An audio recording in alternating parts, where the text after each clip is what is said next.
Our first speaker this evening is a motivational speaker, a life coach, and top-selling real estate agent, and a #1 best-selling author. She also happens to be legally blind.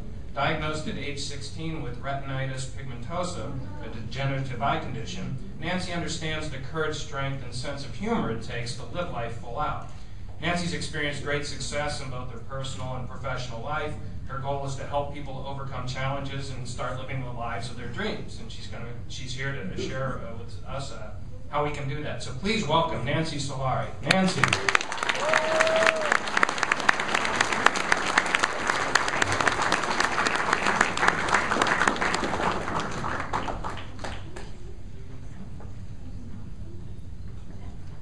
Hello, hello. I like holding. I'm Italian, so my hands kind of do their own thing, so I'm good holding the mic. So I am so excited to be here. This is like, you guys are my I don't know what I want to call you, my family, really, because we are all in it together, right? And I say that because there will be times that I will take the bus, and I am telling you that when I come across someone who is visually impaired on the bus, it is like we're instantly friends, just right away. And ironically, there have been several times where, you know, it's been me helping him and him helping me. You know, it's like there's just this understanding that we have, this kinship that we have. I want to share with you a little bit about myself, my journey. And then I really want to focus on you, because that's what it's all about today. So I was diagnosed at 16 with retinitis pigmentosa, which is a degenerative eye condition. So anyone in the room who has it will understand. It does affect your night blindness, depth perception loss, color blindness, blind spots. We get a whole grab bag of goodies with that one. But I will tell you that, as you'll find later on, I honestly value seeing my life through this lens. It has taught me more than I think I could learn in any university, anywhere else. It has just been remarkable. So my journey, you know, I was diagnosed at 16, and at that point I was given kind of a mild case. And I could see. I was driving, going to school, and I had dreams and ambitions that, quite frankly, I didn't think vision would come into play. So I ended up going out to New York, working at Good Morning America, reporting out there. Eventually came to LA, worked at Entertainment Tonight. Now, when I was at Entertainment Tonight, that is when I started to see tracking started to become more difficult. I still didn't think it was RP. I still thought the doctors were maybe, you know, not quite right there. Or at least I was hoping. But I found that, you know, as much as I loved reporting, I really loved singing. And I wanted to pursue my childhood dream of being a professional singer. So I decided to, you know, ante up again and go after that career. And I did, and I'm very successful. And it was when I was singing that I started to notice the night vision. I'd be in the studio, and I was fumbling around, and I couldn't see anything. And I ended up kind of talking to, you know, just a few people about my eye condition. I didn't want to tell people I had RP because in the earlier stages, for many of us, we kind of see it as maybe a flaw, or I don't want people to know because, you know, what if they think I'm not smart enough or not, you know, capable enough of doing my job. And so I kind of kept it to myself. And it kind of got to a crossroad for me where it started advancing pretty quickly that I knew, you know, performing at night on stage, falling off stage, you know, it was not going to be a very good staple career for me. I like my ankles, and I tend to keep them. And so I eventually went into real estate. I was told it was a career where I could have, you know, control over my own time. And quite frankly, at that point I was thinking, great, I'll just work during the day, no problem. But then the lines on the road started to disappear. And, you know, I tried to play tricks with myself. I would drive when the sun was at the highest point in the sky, you know, not early in the day, not end of the day, you know, or I would follow people's brake lights, you know, use my brights. You know, we try to stretch it out, right? Well, eventually, one day, I did end up hitting somebody. And it was ironic because it was a robber who just robbed a store in Venice. And so the police were like, thank you, you stopped him. And, they all said, oh, it must have been the van that blocked your vision. And I'm like, yeah, it was the van, of course. But in my mind, was it really the van? I don't know. So that day I took myself off the road. And that was a big day. That was a big day. I really missed driving. But that didn't stop me. Here I was, a top producing real estate agent, and I still had my career. So I started taking anywhere between 2 to 12 buses a day. I would show up at the multi-million-dollar home, show it, try not to fall, and then I would let the clients leave, and I would walk to my bus stop and go back to the office. And, there's a whole process that we go through. It is a grieving process, but it's also being honest and be willing to tell the truth, not only to ourselves, but to others. So when I finally came to the point in my life where I was able to start asking for help, that is when doors opened big time. And it's kind of a tough one, at one time I was single and, I didn't think it was exactly the thing to bring out in the first date. By the way, I'm legally blind. Is that a problem? No, I kind of kept it to myself. But that got me in trouble also. Because one day, on a second date, this guy decided he was going to take me on a romantic trip on a gondola ride. We show up and it's pitch dark. And I'm like, oh my God.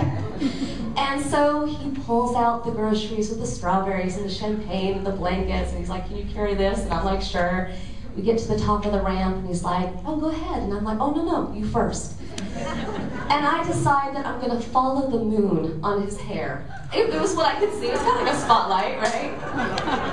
Well, I kept following him, and at one point I took a step and there was nothing there. And I walked right into the water. Okay? Somewhere he made a right, and I just kept on walking. So the gondola ride guy is like, this has never happened before. And I'm thinking, you've never met Nancy before. So again, that told me, hey, I was lucky to walk off the dock into the water, but I could have walked off onto a motor. It could have been so much worse. And, same with showing real estate. I knew eventually, I could just fall down a whole bunch of stairs, and so I started hiring, an assistant, somebody who could help me, someone who could become my eyes so that I could continue in the career of my choice, of my desire.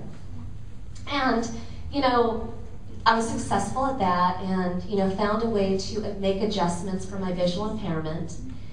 And where Living Full Out, my company that I'm the owner of right now, came into play was one night I was dating this gentleman who had very severe depression, and I was dealing with my RP, so we were quite the couple, okay? But I just did not have the support that I needed. Asking him to drive me to an open house was like, asking for the biggest favor ever.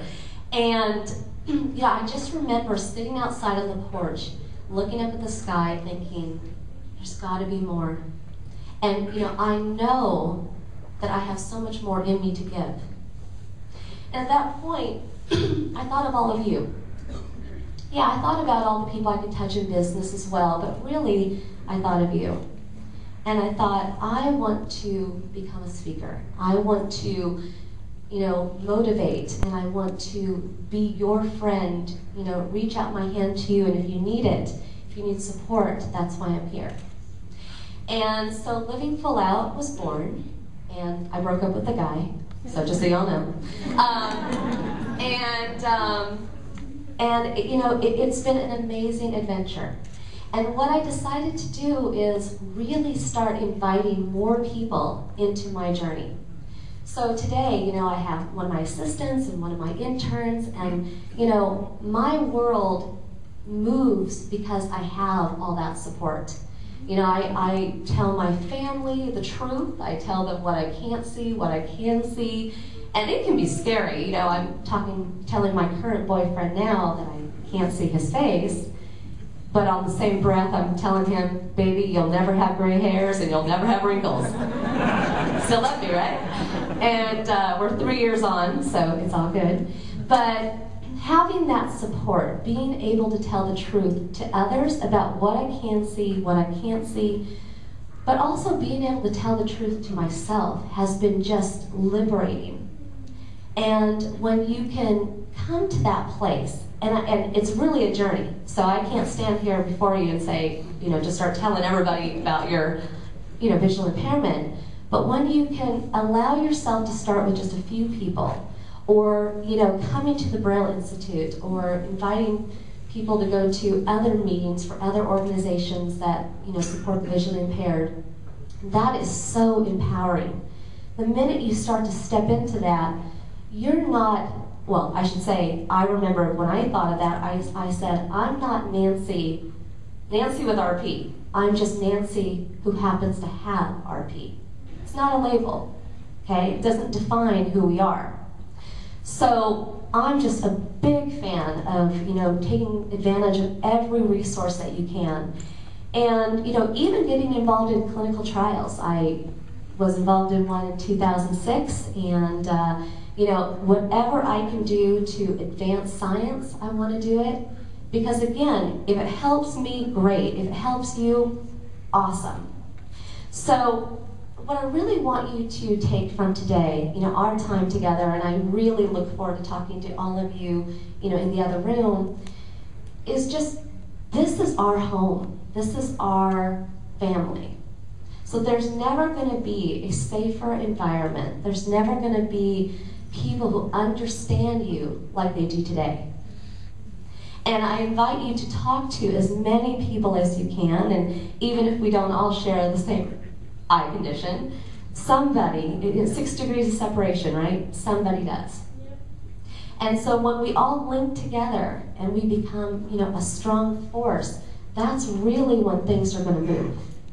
I'm so proud to be in alignment now with the Braille Institute, a radio show that will be starting on KFWB News Talk 980 very shortly here. And the Braille Institute is a sponsor of the show. And I'm just so proud because I want everybody in LA and Orange County to know about the resources that are here. And I also want there to become more of an understanding. I'm sure you've all encountered this, where we go in somewhere before and we say, into like a store, and we say, I don't see very well. And the other person says, yeah, my contacts. And I'm like, no, really, I don't see well. And, that's okay. That's okay. It's just kind of education. And for them, they don't see well. But letting them know what we have, just again, the more you can be vulnerable, the more you can be open and share and trust that the other people are not going to judge you. In fact, they will make your experience even better. So one of the videos, the lady was talking about how she travels, and I think she said she went to Italy or somewhere a couple times by herself. And I love traveling by myself. I go to the airport and it's like rolling out the red carpet. Oh my gosh, I go through security so fast. They just walk me in there. I am telling you, take advantage of that. Sometimes I get bumped up to first class. You want seat 1? Okay, So again, it's just the minute you step into that and really empower yourself with what you have, you are a mentor to so many. What we have, the stories that we share, the lessons learned.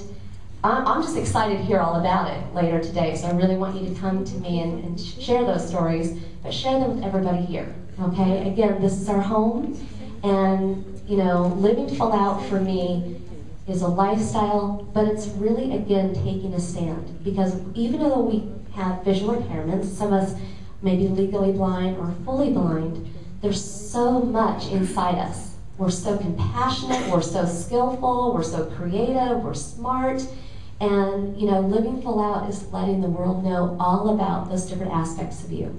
Okay? So here's to you living full out today.